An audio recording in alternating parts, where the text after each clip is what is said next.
6,000 years ago, in a flat, sun-scorched plain between two rivers, something happened that changed the world forever. A group of people, whom we call the Sumerians, built the first cities, invented the first writing system, created the first schools, and laid down the first laws. They did all of this before the pyramids of Egypt were even a blueprint. Before Stonehenge was a pile of rocks. Before anyone on Earth had written a single word. And then, almost without a trace, they disappeared. Their language died. Their cities crumbled. Their name was forgotten for thousands of years. It was only in the 19th century, when archaeologists began digging in the deserts of southern Iraq, that the Sumerians emerged from the sand, and the world realized just how much we owed to people we had never known existed. This is the story of the first civilization. The people who invented the blueprint for organized human life. To understand the Sumerians, you first have to understand their land.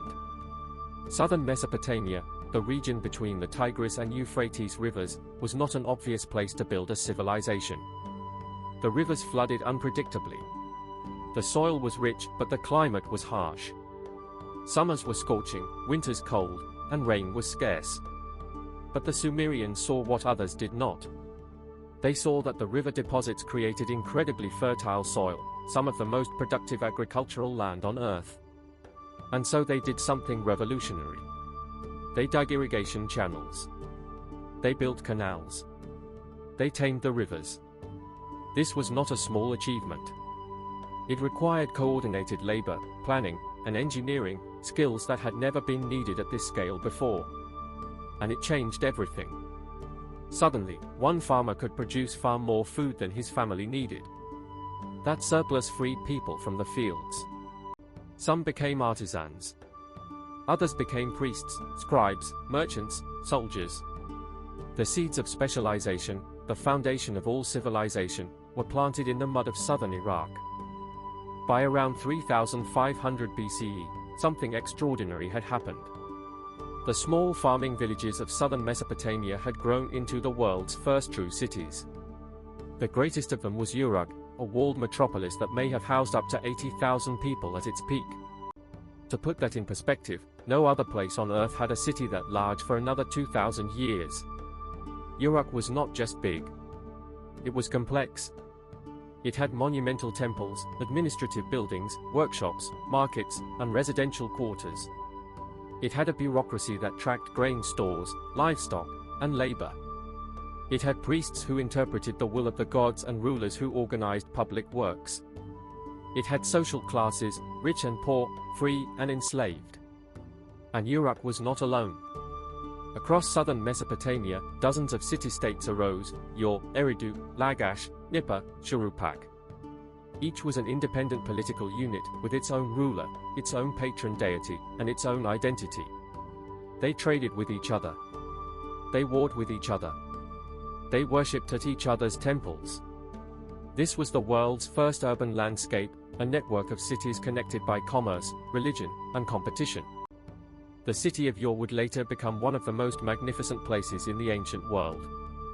Its royal tombs, discovered in the 1920s by the archaeologist Leonard Woolley, contain gold headdresses, lapis lazuli jewelry, lyres made of gold and silver, and evidence of elaborate funerary rituals, including the sacrifice of dozens of attendants who were buried alongside their kings. But perhaps the Sumerians' most enduring achievement, the one that truly separates them from every civilization before them, was writing. Around 3400 BCE, in the city of Uruk, scribes began pressing wedge-shaped marks into wet clay tablets. They called this script cuneiform, from the Latin word for wedge. The earliest tablets were not poetry or philosophy. They were accounts. Records of grain. Lists of livestock. Receipts for beer.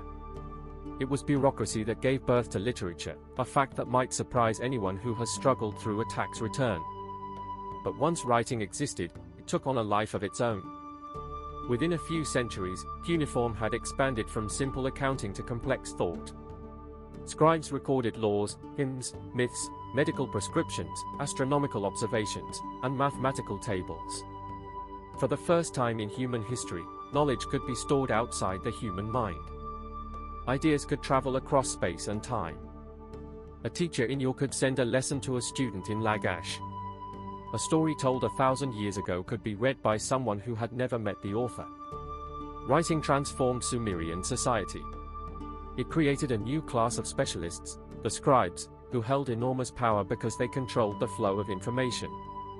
It enabled more complex governance, because rulers could issue written laws and keep written records.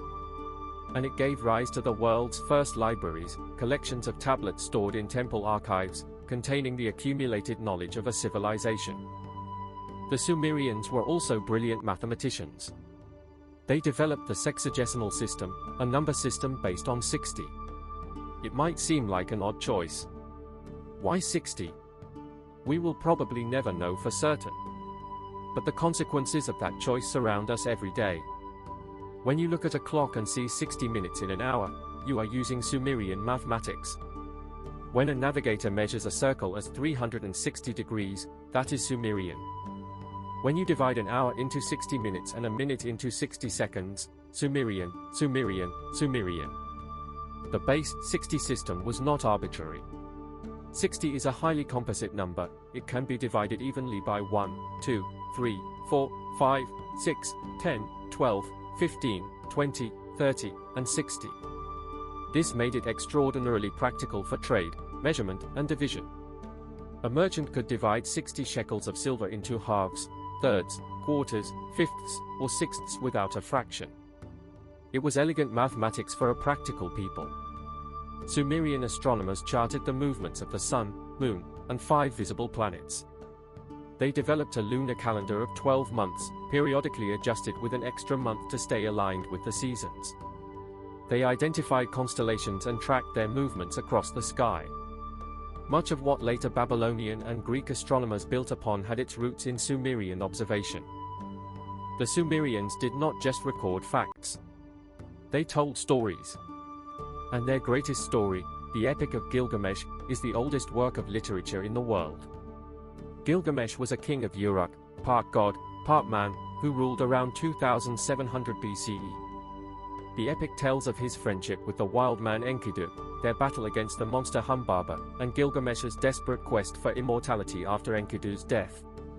It is a story about friendship, loss, mortality, and the human desire to leave something behind that will outlast us. The epic includes a flood narrative that bears striking similarities to the later biblical story of Noah. A god warns a man of a coming flood, tells him to build a boat, and saves a remnant of life. Scholars have long debated whether the biblical account was influenced by the Sumerian original. What is beyond debate is that the Sumerians told this story at least 1,000 years before the Hebrew Bible was written. But the Sumerians did not only tell stories. They also wrote laws. The Code of Ur-Nammu, dating to around 2100 BCE, is the oldest surviving legal code, predating the more famous Code of Hammurabi by about 3 centuries. It prescribed penalties for crimes ranging from murder to assault to property damage. It established the principle that punishments should fit the crime, a concept we still consider fundamental to justice today. The Sumerians were master builders.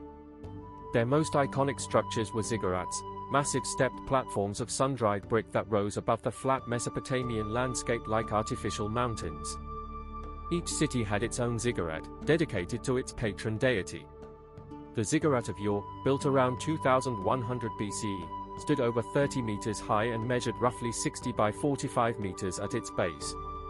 It was the tallest structure in the city, a physical manifestation of the connection between earth and heaven. The ziggurat was not a place for public worship. It was the god's home, a dwelling place for the divine. Priests climbed its steep stairways to perform rituals, make offerings, and consult oracles. The temple at its summit was believed to be where the god descended to meet humanity.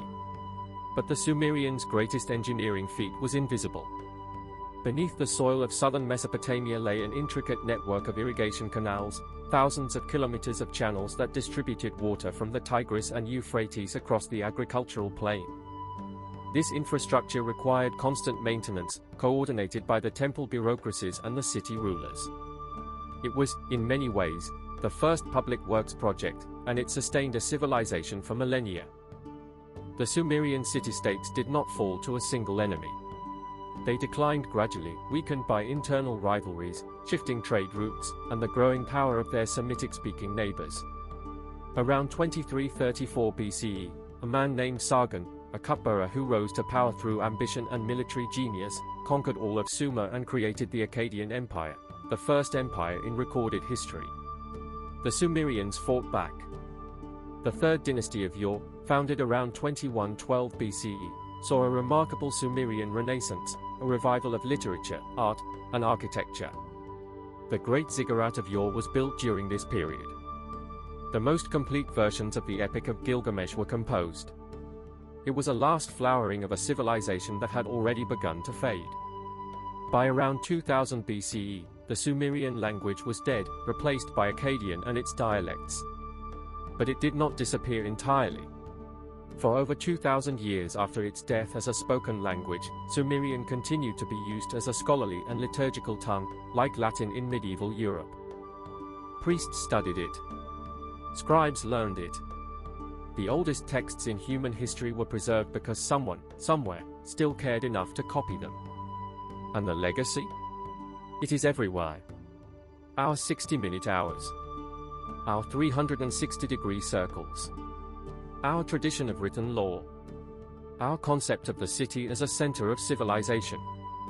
Our belief that stories should be written down and preserved for the future.